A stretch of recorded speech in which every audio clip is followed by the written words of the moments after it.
You're watching the Color 8 First News at 5. Emergency. Wapiti Lake Trail in Yellowstone National Park. We saw a mother grizzly bear and her 2 cubs. Okay. We heard humans screaming just ahead of us. It was the call for help that was too late for a California man hiking in Yellowstone National Park this July. Good evening and welcome to the Color 8 First News at 5. I'm Sarah Gravely. Today, park officials released the final report on the death of Brian Matayoshi, the first person to die in a bear mauling in Yellowstone in 25 years. It sounded like they were trying to scare the bear. I heard a man's voice making loud, like animal noises. A chilling call for help from hikers along the Wapiti Lake Trail. It sounded like he was trying to scare the bear. But perhaps more chilling, the 11-page report that recounts Brian Matayoshi's last minutes along this trail. The investigation released by park officials Tuesday says Brian and his wife Marilyn began their hike around 8:30 in the morning, July 6th. At about 10 o'clock, they met another hiker who warned them of bears in the area. Marilyn even snapped this photo of the mother bear and the 2 cubs that would change her life forever. About half an hour later, the couple saw the bears again, this time from just 100 yards away.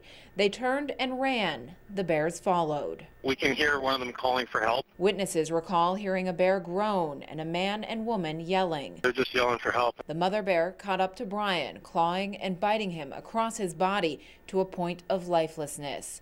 Marilyn hid behind this tree. The bear picked her up by her backpack and dropped her, then ran away. And all I can hear is a lady's voice now. There was a man as well, so I'm worried that the man may be injured. Marilyn ran to her husband, covering him with jackets, but she told the rangers she knew it was too late. He was unresponsive. She heard one exhalation, then nothing further. She tried to call authorities 21 times, refusing to leave her husband's side. Just yards away, a man trained for these types of situations called 911. There's 6 of us, and I'm a trauma surgeon, so I can actually give this person medical assistance, but only if you guys say that we should go in. Rangers told the other hikers to stay put until park crews could arrive. The report says Brian died quickly. The park is still investigating the fatal mauling of 59-year-old John Wallace of Michigan. Wallace was killed by a grizzly bear while hiking near the canyon area of the park August 26th. Park officials say they will host a review of that incident sometime in October. After months of debate, the military's Don't Ask, Don't Tell policy is repealed today. Now thousands who have served in silence or were discharged under that policy are free to serve openly. NBC's Michelle Franzen has their story. At midnight, Michelle Franzen, NBC News, New York. The Pentagon says 97% of the military has received training under the new policy.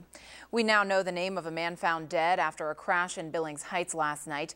The Yellowstone County coroner says 70-year-old Jimmy Wilkins died of natural causes before he hit a tree with his truck. The crash happened just before 6:15 near the intersection of West Hilltop and Bazaar Exchange. No one else was injured in that accident. Reno police say an 11th person has died from injuries sustained in a weekend air show crash. The Reno accident is the nation's deadliest air racing disaster. It did not appear that the person died at a hospital. A spokesman for the medical examiner's office said officials have been trying to identify body parts since the Friday afternoon accident. The unexplained crash came midway through a race when a 74-year-old stunt pilot landed in a crowd of spectators. Pieces of the plane flew through the crowd, injuring more than 70 people.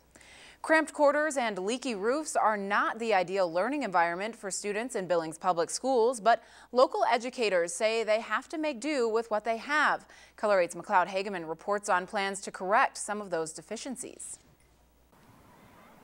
Teachers and parents say McLeod Hageman, Color 8 News. A community forum will be held at 6:30 this evening to discuss facility improvements within the district. Everyone is invited to go to the Mansfield Center to provide feedback.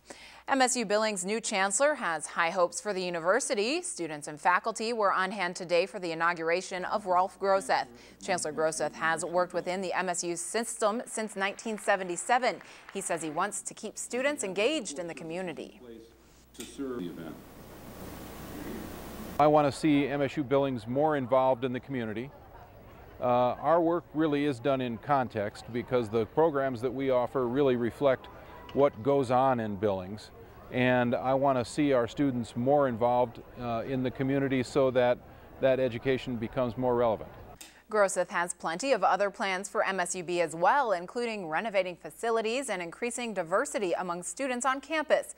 Grosseth was named to the position after Ron Sexton retired last year. Still ahead here on the First News at 5, our forests are dying thanks to native and foreign invaders. Find out what scientists are doing to save them next. Your Color 8 weather. Welcome back. Well, a much calmer day after yesterday. Serious winds last night, toppling trees, a roof blown off. Yeah. 50 to 60 mile an hour winds across large portions of the area, definitely doing some damage. Had a few pictures sent in, also had some verbal reports even from people here in the office saying trees down, branches down, kind of a mess outside today. But yeah, looking a lot better outside as we take a look with the Party America Sky Cam. Back into the upper 80s for our first day of fall. All right, well, it's not just those plants you need to be concerned about. Forests in the high country are dying, maybe not because of the weather. They're being attacked by native and foreign invaders. A group of scientists and citizens is exploring the forests near Cody to see what they can do to save them. Color 8's Penny Preston has our story. Beatles, Penny Preston, Color 8 News. The Whitebark Pine Ecosystem Foundation explored the tree stands in the Beartooth this weekend. Still to come here on the First News at 5, a permanent place to drop off your unwanted medication. And could your child's ADHD be cured by more sleep?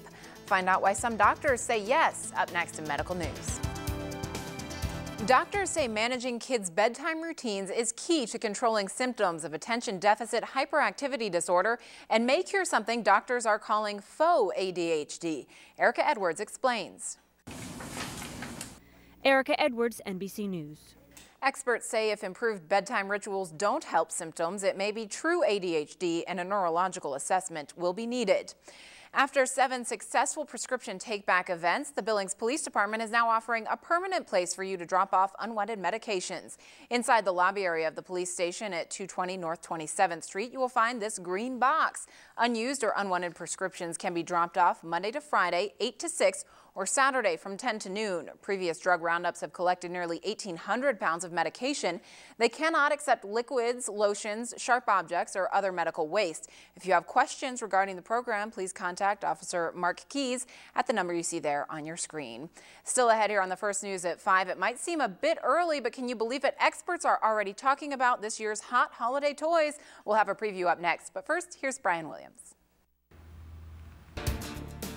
Some of us are still getting used to the idea of fall coming this weekend, but retailers are already talking about Christmas. What's become the most iconic list of hot toys for Christmas is now out, and this year's edition includes a first, the first toy ever developed from a smartphone application. Here's NBC's Chris Clackham with the details. Chris Clackham, NBC News. Interesting, some new things, but always the Nerf guns, and Elmo has been on that list for decades now. Yeah, and kind of my personal opinion is I'm glad to see that they don't all have to do with phones, internet, computers, those kind of things. They're actually toys that you physically pick up, take with you, take outside, go play with, so that's kind of good to see. You're so old-fashioned. I know, I am, and I've still never played Angry Birds. Sorry. You're not missing out. I don't know what it is. Okay, talking about the weather overnight, frost possible, especially in our favored valley locations with some temperatures tonight getting even below the freezing mark. A lot of readings, 20s and 30s. So again, want to remind people, bring the plants inside and don't want anybody's plants to get hurt. They can't bring themselves inside. You got to do it for them. Absolutely. All right. Thanks for being with us, and thanks for your concern about our plants. Have a great night.